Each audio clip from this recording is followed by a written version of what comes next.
What's up, everybody? So, Toothless here, and we have what is possibly the biggest update in raid history with friendly competitive arena matches, a whole new Argonites faction, new player code to get the fusion for free if you're a new player, many other updates. Let's get into it. Starting out with the rares, we have the first one, Acolyte of the Slither. Base stats, HP 17.8, not too bad. Attack 848, not good. Defense 991, not too good. Speed is 107, which is good. The A1 Darklight Spears attacks one enemy 3 times. Each hit has a 35% chance, booking up to 50% chance of decreasing the target's turn meter by 5%. If the target is under a decreased speed, each hit has a 50% chance of decreasing the turn meter by 10% instead. That's kind of like an Allure A1. If they're under a decreased speed, you could decrease their turn meter by 30%. Or realistically about 20%. And if they're not under a decreased speed, it's probably going to be 10 to 15%. But on an A1 for a rare, that's not bad. A2, Reduce the Ash. Attacks all enemies, has a 50% booking up to a 75% chance of decreasing the speed by 15% for 2 turns on everybody, then heals all allies by 15% of their max HP. That's a pretty good A2. So far, I'm pretty impressed it's a rare. And then finally, the A3, Rod of Flame, puts a 30% increased speed buff on all allies for 2 turns, then fills the turn meter of all allies by 15% on a 3-turn cooldown. I heard some people in videos mention that he was basically like a Apothecary 2.0. I can kind of see it with the triple hitter A1, the turn meter fill, the increased speed, and the heal. The heal, instead of it being single target, is AoE, so it's a little bit less of a heal, but it's also bringing in decreased speed on everybody for 2 turns. And then finally, you get ally speed in dungeons by 16%, which is negligible. But as far as rares go, and given he has 107 on the base speed, that's a solid 8 out of 10 rare. And he has the design of an epic. He definitely looks better than a rare. We'll go to Crimson Pegasus.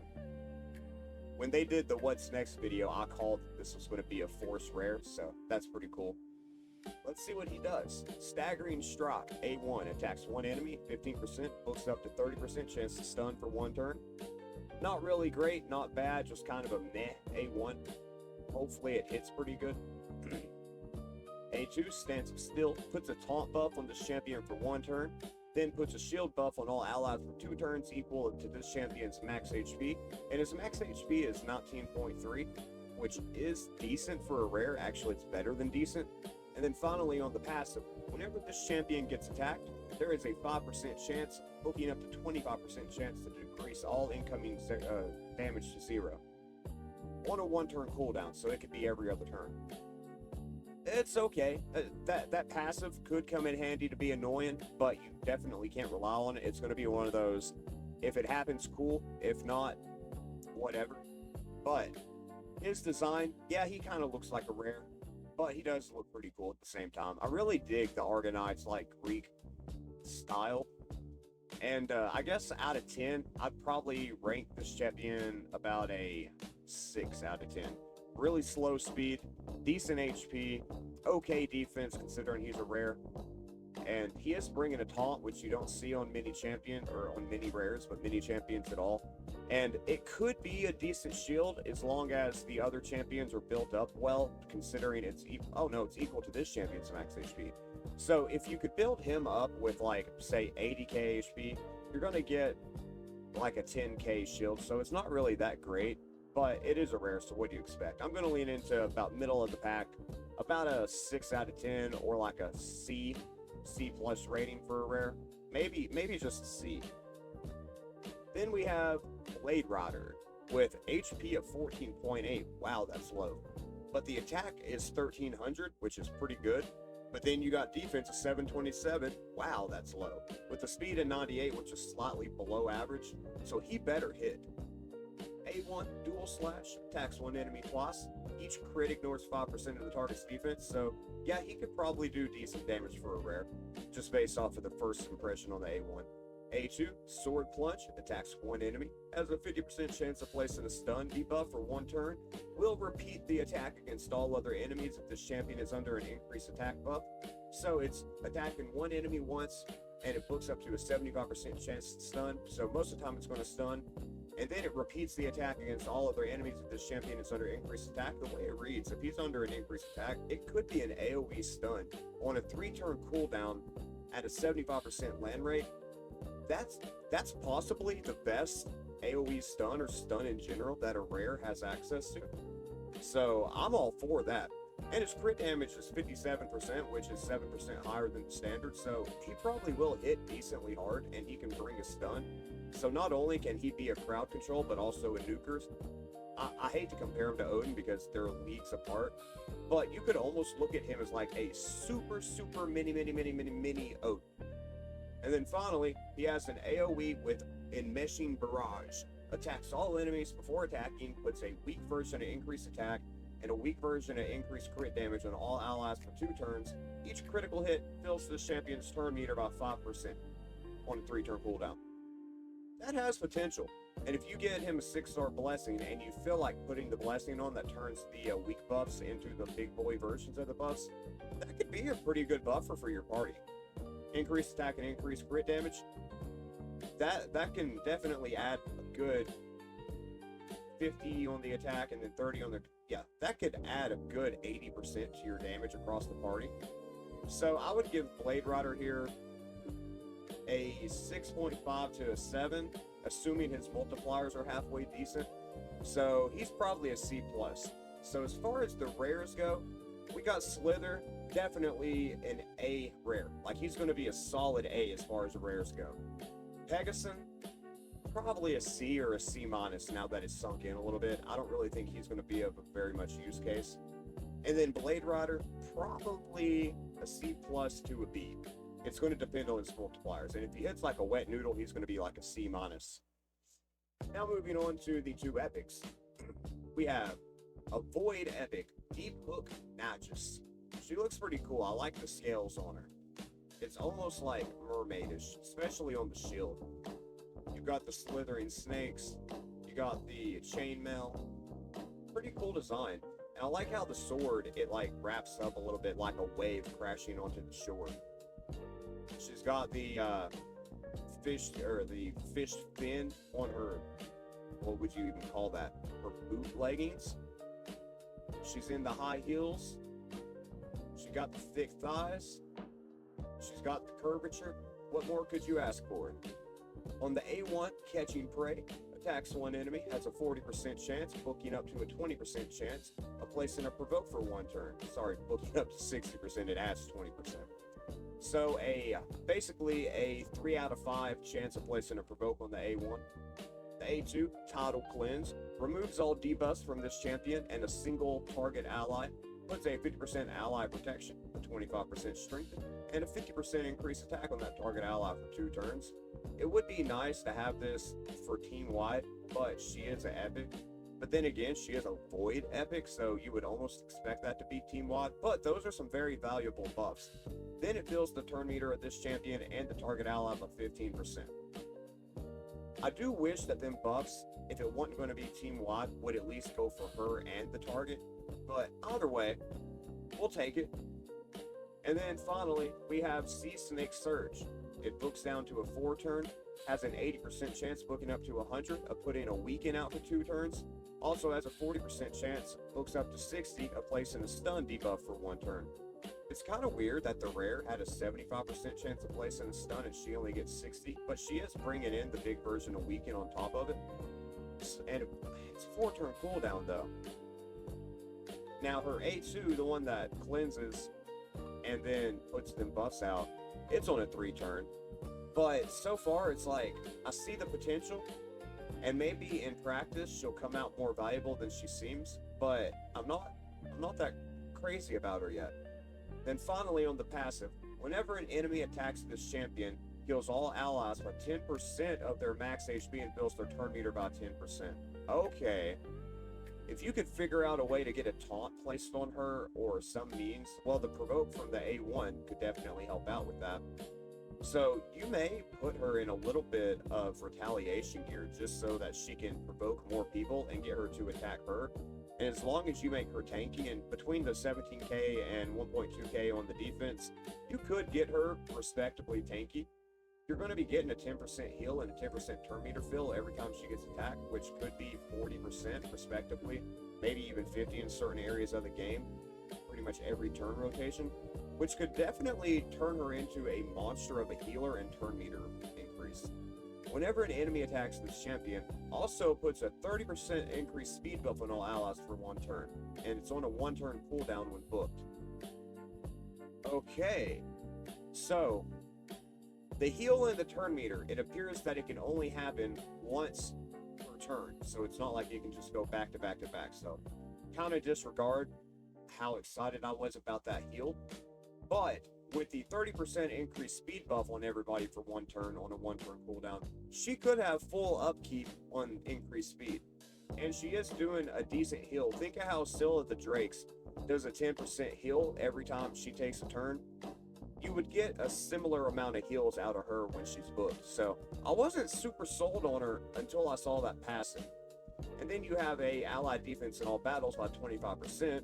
It's not bad, not great, not the most useful, but it's not a bad aura. So I guess in short, what you're getting from her is a 60% chance to provoke, a full cleanse on herself and a target, and then puts an ally protection, strengthen, and increased stack on a target for 2 turns, then fills the turn meter of this champion and that target by 15%. So you are getting some decent buffs and that you can basically soup up your nuker with. And then you're going to be able to place in a weekend, pretty much guaranteed, and you'll have a decent 60% chance to stun everybody. But that passive mixed with the A2 turn meter fill and the cleanse, I'd give her a 7 out of 10, 7.5 for a Void Epic. For her being a Void, it's just you kind of really do want more out of it, especially considering they never buff Voids and how strong these legendaries have been coming out lately. But I'd give her a solid B, maybe even a B plus once I see her in practice, because she's one of the champions that on paper it's a little disappointing, but at the same time I could see her being very helpful in certain team buildups. Then secondly, the only other epic we have who is Spirit Affinity, Lion's Guard Galatea.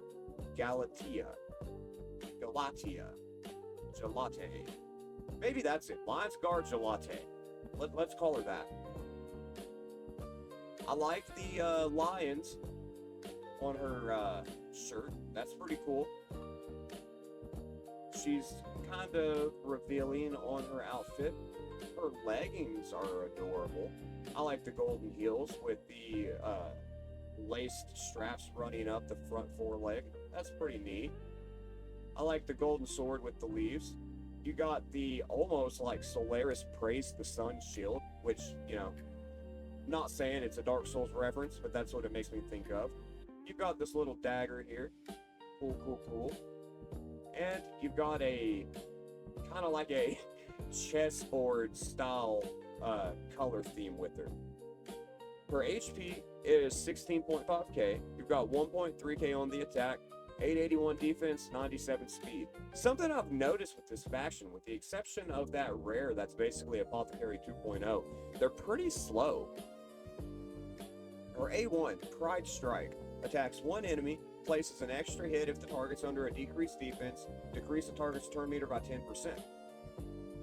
And that's something else I've noticed. Almost every one of these champions had some form of turn meter manipulation in some form or another. So maybe that's how they're going to make up for their speed, is just ample amounts of turn meter manipulation.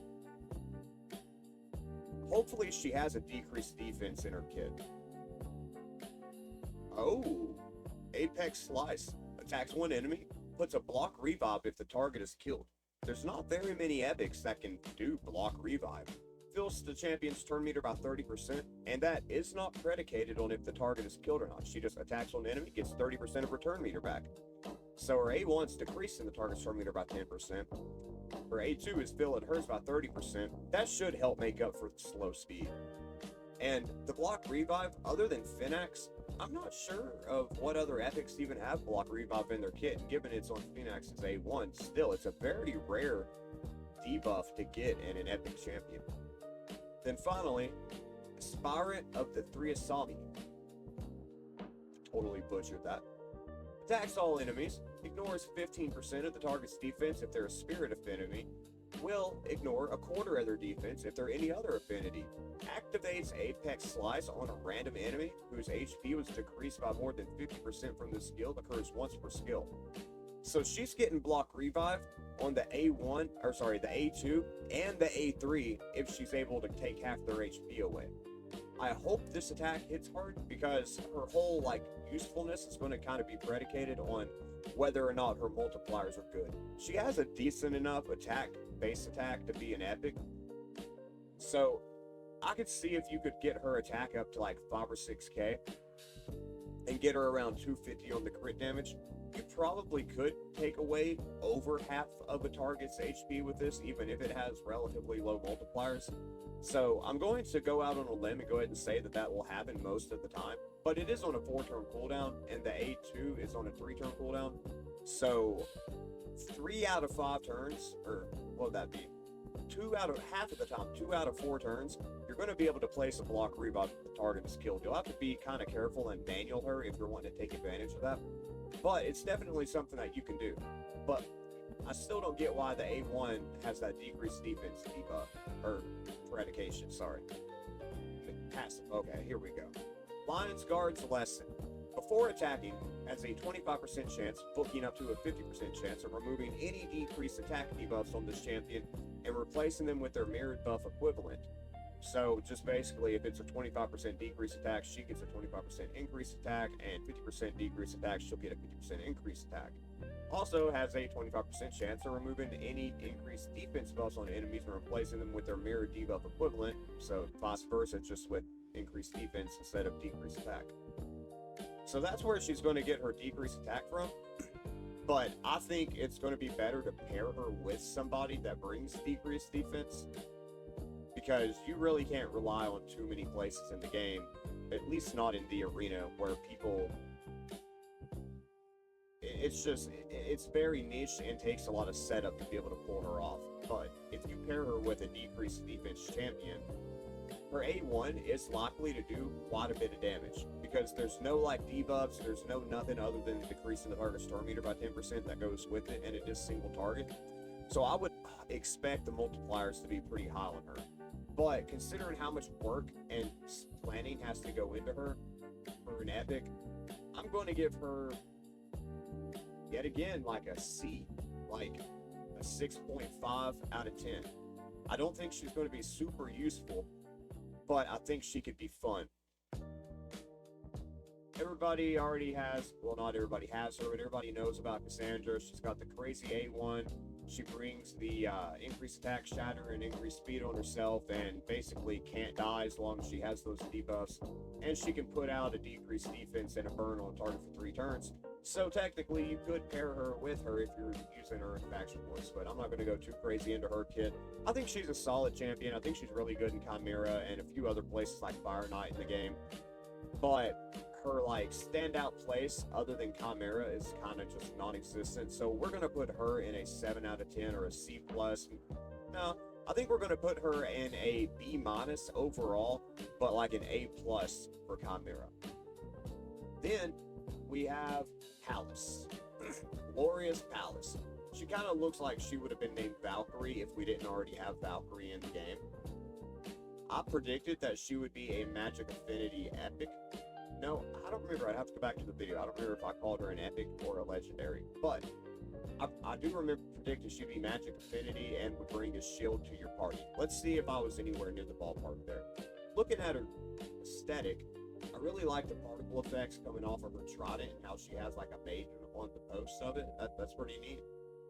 Her shield also has basically her on it, which is cool, but that would probably be her goddess that she worships. The cape, very elegant. She's got strong braids in the hair. I like those dead look in her eyes. Her eyes are very emotionless and just kind of like seep straight through to your soul. I like the feathered collar there. That's pretty cool.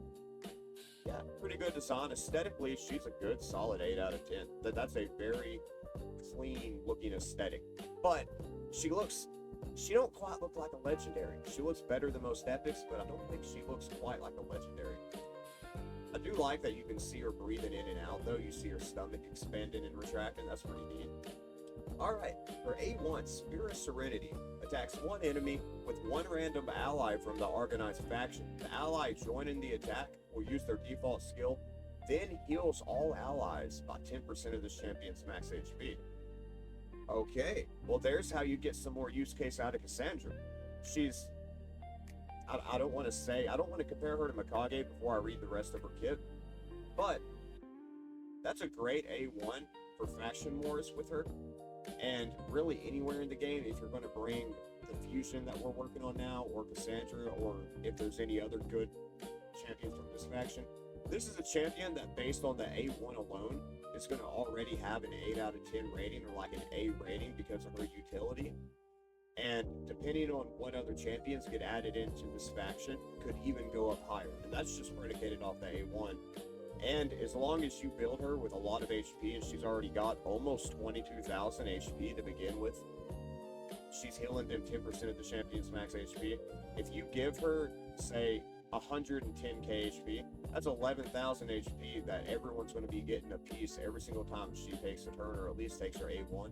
And since we're adding 20% on top of that, that's going to be more like 13 or 14,000 HP. At, you know, like that. It's not a huge heal, but it's substantial. It's definitely noticeable. The A2, Gift of the Lass, removes all debuff from all allies, places a block debuff and a fervor on all allies for 2 turns. And in case anybody is curious what a fervor does, we'll pull that definition up here.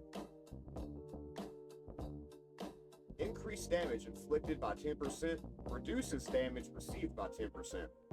So it's kind of like a cross between a strengthen and a weaken at the same time, but like weak versions. And she is bringing block debuffs in a full team cleanse, and it's on a 3-turn cooldown. She has it for 2 turns, so that's pretty much standard as far as the turns go. And I don't know if there's any other champions in the game yet that can bring fervor AoE, so that's really nice. She's looking good so far. Ooh. And she's going to be the Reviver. Glorious Revival. Revives all dead allies with half health, half turn meter. Puts a 25% strengthen and a 30% increased speed on all allies for 2 turns. It's on a 4-turn cooldown, which in today's age seems a little bit long since they put a lot of full team revives on 3-turn cooldowns like Senna or Noelle. But it's not a bad revive. It's not the best in the game, but it's not bad at all. That strengthen and increased speed to help them get back around to their turn quicker and keep them alive to get to their turn. Passive, Shield of Argonites.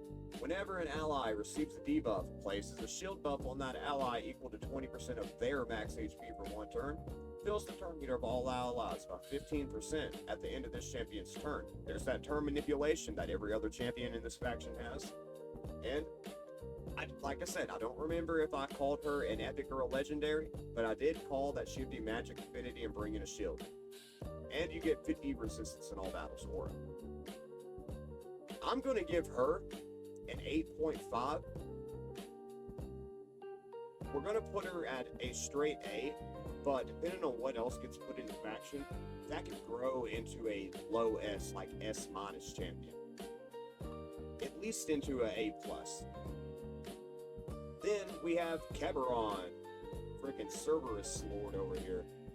I feel like he's one of the cooler looking champions. I mean, they're all cool looking, but that sword is sick, and that shield is wicked. You got the skulls on the shin plates. You've got whatever this is around the groin. You've got more like skull horn whatever's up here with the nipple phalluses. Spokes on his shoulders. The flaming eyes on the shield. And even though his skin is black, his face is blacker. Oh, and he's got fire coming out of his head, kind of, for the helmet. Yeah, that is a awesome design. We're looking at 15k on the HP. not very high, guys. Not very high. But 1454 on the attack and 1123 on the defense. So he's not super squishy. His defense is respectable. 63 on the crit damage. 99 on the speed, which is about average. The A1, Fiery Rend, attacks one enemy twice, has a 75% chance of placing a 60% decreased defense for 2 turns. I was expecting it to book up to 100, but no, it's just 75% on the A1 for a big version of the debuff is decent. That's pretty good, actually. And also has a 50% chance of attacking with this skill whenever an enemy has an HP burn activated on them occurs once per turn. So, that double hitter could turn into a quad hitter depending on RNG and how many people you're bodying and if there's burnout. I see potential in the A1, but we're going to have to see how it synergizes with the rest of this kit. Attacks one enemy twice. Before attacking, places Death Brand debuff on the target for 2 turns. Will ignore unkillable and shield buffs, as well as 25% of the target's defense. Activates this champion's Tyranny power if the target is killed. If the target survives, builds the champion's turn meter by 50% instead. There's that turn meter manipulation theme that you're seeing throughout all the factions. Let's see exactly what Death Brand does. I'm not too keen on what Death Brand does. Champions under Death Brand debuff will receive the block revive debuff when killed. Oh, okay. So he's bringing basically that block debuff as well, except for it goes for 2 turns. So even if he doesn't kill him on that turn, if someone else on your party attacks and kills them, their revive, it's still blocked. They can't revive. Now let's see what Tyranny power is. Because if he kills a target with this skill, it activates Tyranny power. Attacks all enemies before attacking, puts a 50% increased attack buff on all allies for 2 turns, and that's before attacking. A 75% chance of booking up to 100 of putting an HP burn debuff on all enemies for 2 turns. Fills this champion's turn meter by 20% per HP burn debuff placed on enemies, and fills this champion's turn meter by 10% if the HP burn is resistant per enemy on a 3-turn cooldown. So even more, a turn meter manipulation. And bringing the increased accuracy means that you can skip out on some of his accuracy and focus that more into crit damage or attack, or whatever stat you want speed. I see the synergy, and keep in mind, if an HP burn goes off, he's got a 50-50 chance of coming in with his A1 out of his turn to attack again with the A1. Passive. Activates a delay effect on the champion whenever they receive a fatal hit. Okay, so even if you deal a fatal blow, he's going to get 1 more turn before he dies, or has to be hit by somebody else. Heals this champion by 20% of their max HP whenever an HP burn is activated on an enemy. Whenever an HP burn expires or is removed, places a true fear on that enemy for 1 turn. It says it's on a 4-turn cooldown, but I don't know if that only applies to the delay or if that applies to this bottom part here too. If it's a 4-turn cooldown on the 20% max HP on the burn being activated and putting the fear out, that's not really going to be that great. But if the 4-turn only applies to the delay and the passive actually works constantly with no cooldown, that's going to be an amazing passive. He brings an ally attack in all battles by 28%. Nowadays, you'd like to see 30 to 35. But if it's a 4-turn cooldown across the entirety of the passive, I'm going to give him a 7 out of 10. If it works every single turn, I'm going to give him a 7.5, maybe even maybe if that works every single turn, because it doesn't say the burn has to be applied by him. You can pair him with, like, say, a Gizmac that guarantees it. He's going to get all of his health back as the enemies take their turns. Let's go ahead and give him a 9 out of 10 if that passive is every turn and the delay is the only part that's on a 4-turn cooldown. So with the 4-turn cooldown, we'll give him a B+. Without the 4-turn cooldown, we'll give him an A+. Finally, we have Hecaton, and I did call that this guy would be a Void Legendary. I said that he would bring Stone Skin or some type of like super damage mitigation for the whole team. That was the only prediction that I really remember placing on him. Looking into the aesthetics, that head guard would really make him look tall. That's the first thing I noticed. And I noticed Zeus on the shield with the sun as well, so it's like, praise the Zeus.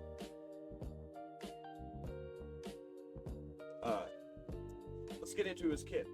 Fulminant Rupture on the A1. Attacks one enemy, has a 75% chance of booking up to 100 of placing a Provoke and an Enfeeble on the target for 1 turn.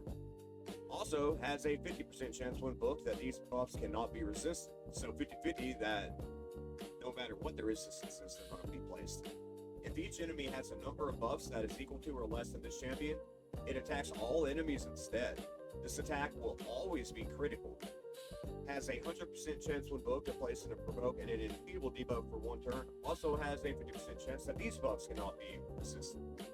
So, if he's full of buffs, he's gonna guaranteed place a Provoke and an Enfeeble on everybody, and it's guaranteed to be a critical. That's an insane A1. Based on that alone, he's already going in the A tier, and he could only grow from here.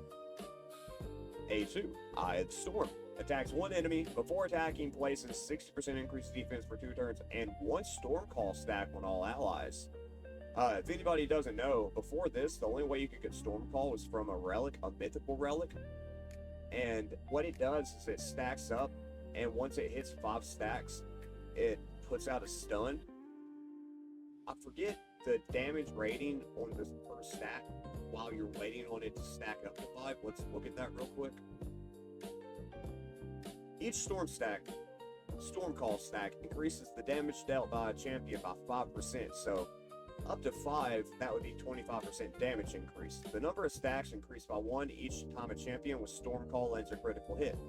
The champion can have a maximum of 5 Storm Call stacks at one time. When attacking with 5 Storm Call stacks, places a stun debuff on the target and removes all the stacks. The stun debuff cannot be resisted. I don't know if it can be block debuffs or not though. Will ignore Stone Skin and 50% of the target's defense if the number of buffs on the target is equal to or less than this champion, and if this attack kills the target, decrease the turn meter of all other enemies by an amount equal to the turn meter that target had. So, there's a lot to unpack in this. He's attacking one enemy. Before attacking, brings an increased defense and a Storm Call on everybody. So, it's a nuke that buffs at the same time, and it's always critical if he's got more buffs than everybody. It ignores Stone Skin and half of the target's defense as long as he's got more buffs, or at least equal. And if it kills the target, it decreases the turn meter of everyone else on the team. And it's on a 3-turn cooldown when booked. And considering the books is just 20% damage to 2 cooldowns, he's worth the books so far. Then finally, the A3 Skyfather's Boon places a 30% crit rate buff, a block damage buff, and a counter attack buff on a single target ally for 2 turns. What's with these champions only in this faction only placing buffs on a single target? Fills a turn meter of all allies by 25% on a 3-turn cooldown. That's still a great skill. And I'm assuming he would put it on himself. That way he could guarantee that he's always going to crit and that the target cannot resist his like debuffs and stuff. That's wild. I don't really know why he would need an increased crit rate unless the other team just has a monstrous amount of buffs, I suppose. And as every other champion in this faction, he's got tons of turn meter manipulation, 25% turn meter filling all allies, plus a turn meter depletion depending on how much the target that he kills has turn meter. What a novel of a passive. Bolt Master. Whenever an ally under Storm Call stack placed by this champion lands a critical hit, this champion deals additional pure damage to the target. If the target is not a boss or a minion, the pure damage dealt is equal to 2% of the target's max HP per buff on this champion, stacking up to 10%, so you need 5 buffs to get full damage out of that. But that's effectively anytime a champion is landing a critical that's not him. If he's got 5 buffs, he's going to deal 10% of their max HP on top of whatever the champions do. And if you mix that with, not Life Harvest, but that blessing that brings in the Grim Reaper to knock out the last 14% of their max HP, that means you really would only need to take a champion down to 24% of their max HP to go ahead and kill him, so you're effectively only having to deal with 76% of anyone's max HP if you have that blessing as well. If the target is a boss or a minion, the pure damage dealt is equal to 3% of the target's max HP. Normally when you're talking about bosses, the effect gets lower, not raised. That's awesome. The pure damage dealt is equal to 3% of target's max HP. The damage cannot be critical, occurs once per skill and once per target. Does not count as an extra hit, so I guess it doesn't count in Fire Knight, but or against Mercurial. It's kind of sad that that doesn't count against Mercurial because, you know, we really need more ways to counter Mercurial. This pure damage ignores shield, block damage, and strengthen buffs, but not Mercurial. If there are multiple champions on the team with this skill, only one will activate. The skill will not activate on duplicate copies if this particular champion is dead, but the damage is based on enemy max HP, which we already knew. That's a really good passive. Not the best passive in the game. It's a very unique passive and a very interesting passive. It's a good, solid, like, A-tier passive, though. And then he's bringing ally speed in all battles by 24%. Good generalized aura that you can use anywhere in the game. Base stats, HP is 18.6k, and the defense is 1600. So you got a really good defense on him. And not a great HP, but considering how high his defense is, it's pretty good. And 99 on the speed. It's crazy that the fastest champion in the whole faction is a rare. But this champion bring in Stormcall, and then the was it House? Was it that brought? No, it's the fusion that's bringing in Magma Shield. We're getting some buffs with this faction that we used to could only get from relics. And this champion right here, he's the only one in this faction I think I would consider like a true S tier. But I do think he deserves the S tier title. I would put him a 9.5 out of 10. We'd have to use him a little bit in actual gameplay to really make a full decision and see its multipliers to see if how often he's going to actually kill somebody with the A2 to get that turn meter depletion, because that's a big part of his value. But that A3 is great. The A2, just because it brings Stormcall in and of itself, is going to be great, because that's 25% more damage on everybody on top of everything else that they can have. I think this is all around a top tier champion, and you could probably use him anywhere in the game. Arena, Chimera, Faction Wars, anywhere. Now, other stuff that's been added to the game today, we have a brand new Bastion. You can see over here, we've got some of the Argonites fighting. It looks like the rare and the legendary. It looks like Pegasus fighting Keberon. Pretty certain that's who they have fighting down there. We also have a free pack in the shop for the 7th anniversary. Actually 2. But the first one, it's a 7-day login pack. You get 3 ancient shards, a legendary book, and 200k on day 1. 300 energy, 200k day 2. A sacred shard and 200k energy day 3. 300 more energy with 200k on day 4. A primal shard on day 5 with 200k. 300 more energy on day 6 with 200k. And then finally on day 7, you get a 4-star basalt with 1,000 of the Star Sage stuff, and then 200k. You also are getting a free 40 prism shards for the prism event going on right now, which the legendaries kind of hit or miss. There's some really good ones in here, and some that I just really don't care about. Actually, they're all pretty good in here looking at them. You got Brocad, you've got Noldua, whatever, so if people was able to pull Solinar but didn't go for the fusion. You've got Vanalacia, however you pronounce her name, she's a really good champion. Amok, he's a pretty cool champion. I wouldn't really call him great, but he's a cool champion. You got Kroknar, which is amazing for Hydra. You've got Wallmaster, amazing for Hydra. You got Bastille, who is one of the new champions that's a really good damage dealer. You've got Stalk, who is just amazing all around and kind of slept on for the most part.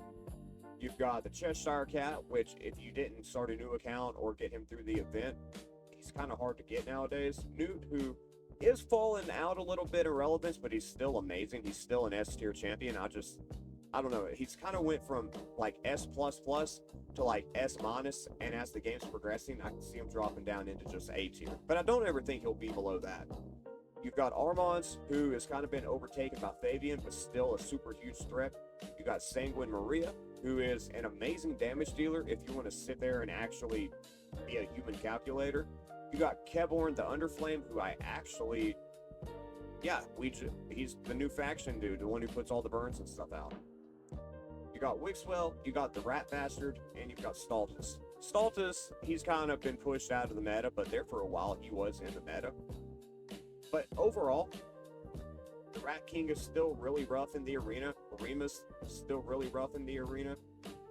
And as far as the epics go, you got Durandil, who is great. You got Allure, who is great. Pretty much everybody should have Tagore at this point. Galapos, who is that new Reviver champion for the Lizardman faction, who is really great for an epic. You've got Lionsguard Gelate in here, which is one of the new Argonites. You got Vogoth, you got Archbishop Deacon Armstrong, shit. Mixing up my champions here. Yeah, like, there's a lot of really good champions in this Crystal Offer pack or whatever. So hopefully everybody gets lucky on their pulls. Now into more news. Friendly battles are here in the game. You can search up a champion here, send them an invite to fight, and if they accept, y'all can just have friendly battles whenever you want. Now, I'm pretty certain there's no rewards or anything, but that opens up the game to have tournaments, like actual community-made tournaments, which is something that we've never had anything even similar to in the game as of yet. Also, we've got finally the new, like, event page. It's called the Festival of Creation. Celebrate Raid's 7th anniversary by taking part in special events and tournaments during the Festival of Creation. Just basically the fusion warm-up, all the standard tournaments, but it's got its own page now, like they do with coalition events and everything. And there's a lot more in the game, but it's all like a lot of nitpicky stuff. And I suggest going into your news section. Going into your news section here and just going through and reading the news update and all the different patch notes and stuff that you're going to be getting. The new Deflection and Swift Parry 9-piece sets should be officially in the game. Let's see if they're actually working now. They weren't earlier, but they had to shut it back down for some maintenance after they initially released it. Hopefully it's working now. Let's see. Yeah, so it's officially in the game. Speaking of which, the deflection buff is amazing, and the swift parry buff, giving 50% ignore defense across the board with the 9-piece. Freaking broken, guys. And just a quick wrap up on the new faction. I would say, overall, really good. You can definitely tell that this is the 7th year of Raid with this faction, because these champions, for the most part, are better than the champions that we had years ago for, like, the tiers. The only one I'm really just not feeling is Pegasus. I think that he's a very lackluster champion. Blade Rider, he's fitting for a rare. You can definitely, like, he's just what you expect out of a rare. But Slither, he's going to be the new Apothecary. Maybe better. He might be his own category of rare. And then on the two epics, they're okay. I'm not crazy about them. They're interesting. They do unique things. They're worthy of being in the game. They're just kind of there.